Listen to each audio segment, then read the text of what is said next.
Армия генералы Мәхмүт Гәрәев 1923 елның 23 июлендә Шиләбе шәһәрендә татар гаиләсендә дөньяга килә. Әтисе Әхмәт Гәрәев эшче, әнисе Рәхимә Гәрәева күп балалы йорт хуҗабикәсе. Бираздан алар Омск шәһәренә күченәләр. 1930 еллар башларында гаилә башлыгы эш таба алмау сәбәпле Урта Азиягә, Үзбәкстанның Каршы шәһәренә барып урнашалар. Төрле сәбәпләр белән Мәхмүткә берничә мәктәп алыштырырга туры килә.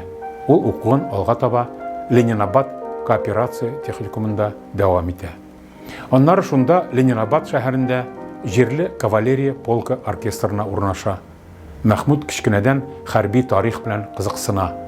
Суворов, Кутузов кебек бик рус полководецлары турында күп укый, аларга охшарга омтыла. Ярты гасырлык хәрби хезмәт чорында Мәхмүт Гәрәев гади Кызыл армиячедән генераль штаб башлыгы урынбасарына кадәр юл уза. Аңа 6 локаль сугыш һәм хәрби конфликтта катнашырга туры килә. Үзенең төп вазифаларын башкару белән бергә ул гомере буе ватаныбызның хәрби тарихын өйрәнә. Бөек ватан сугышы башланырга бер атна калганда Мәхмүт Гәрәев Ленин исемендәге Ташкент пехота училищесына кабул ителә. Курсантлар тизләтелгән тәртиптә әзерләнә. 5 айдан 1941 елның ноябрендә ул инде укчы взвод командиры. 2 айдан яшь офицер выстрел курсларына тыңлаучы итеп кабул ителә. Аннары Көнбатыш һәм 3-нче Белоруссия фронтларында сугыша. Берничә тапкыр яралана. 1945 елның февралендә 5-нче армия штабының оператив бүлеге өлкән офицеры сыйфатында Ирак көнчыгышка җибәрелә.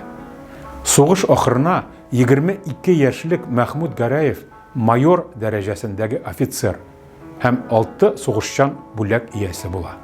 Сугыштан соң 1947 елга кадәр хезмәтен Ирак көнчыгыш хәрби округында дәвам итә. 1950 елда алтын медаль белән Фрунзе исемендәге хәрби академияны тәмамлый. 1950-57 елларда Белоруссия хәрби округында.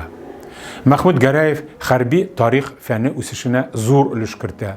Ул 20-нче гасырдагы кораллы конфликтларга бәйле темаларны өйрәнә. Гаскәрләр өчен төрле ситуацияләрдә файдалана алырлык кулланмалар эшли.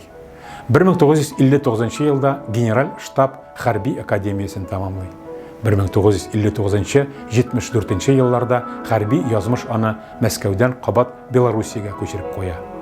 Аңа кадәр инде ул Берләшкән Гарәп Республикасында баш хәрби киңәшче штабы башлыгы, шулай ук Урал хәрби округы штабы башлыгы булып хезмәт итәргә өлгерә. 1974-89 елларда генераль штабтагы җитәкче вазифаларда. Тәҗрибәле хәрби башлык бу чорда кораллы көчләрне үстерү һәм илне саклауны көчәйтү белән бәйле гаять әһәмиятле мәсьәләләр белән шөгыльләнә. 1989-90 елларда Әфганстан Республикасыннан Совет гаскәрләренең шикләнгән контингенты чыгарылганнан соң Әфганстан президентының баш хәрби киңәшчесе. 1989 елның 14 ноябрендә аңа армия генералы дәрәҗәсе бирелә. 1992 елдан отставкада. Мәхмүт Гәрәев 1994 елдан хәрби фәннәр академиясе президенты. Ул гомеренең ахырына кадәр шушы постта кала. Хәрби тарих һәм хәрби теория өлкәсендәге эзләнү тикшерүләргә юнәлеш биреп, һәр төрле ярдәм күрсәтә. Мәхмүт Әхмәт улы Гәрәев Татарстанга карата гаять җылы мөнәсәбәттә булды. Республикада уздырылган әһәмиятле чараларда, фәнни конференцияләр, форумнарда катнаша килде һәм соңгы сулышынача үз милләтенә ихлас мәхәббәт саклады. Милли үткәнебез белән кызыксынудан туктамады. Аның яратып әйтә торган шибәр татар кызлары ничек анда? Аларга сәлам әйтегез дигән шаян гыйбарәсе дә гадилек һәм җылылык белән өртелгән иде. Ул 2001 елда Татарстан Республикасы Фәннәр Академиясының хакыйкый әгъзасы итеп сайланды. Республикабыз яшьләрен патриотик рухта тәрбияләүгә зур игътибар бирде. 2017 елның 4 августында Бүтін дүния Татар конгрессының 6-шы съездында Татарстан Республикасы президенты Рөстәм Миңнеханов халкыбызның күренекле улы Мәхмүт Гәрәевкә дәүләт бүләге дуслык ордены тапшырды. Мәхмүт Әхмәт улы Гәрәев хәрби фәннәр докторы, тарих фәннәре докторы, профессор, 250-дән артык фәнни хезмәт һәм общевойсковые учения, Фрунзе военный теоретик кебек күп санлы китаплар авторы. Аның иҗатында Маршал Жуков «Величие и уникальность полководческого искусства» китабы аерым урын били. Әлеге хезмәте өчен Мәхмүт Гәрәев 1998 елда Георгий Жуков исемендәге дәүләт бүләгенә лаек була.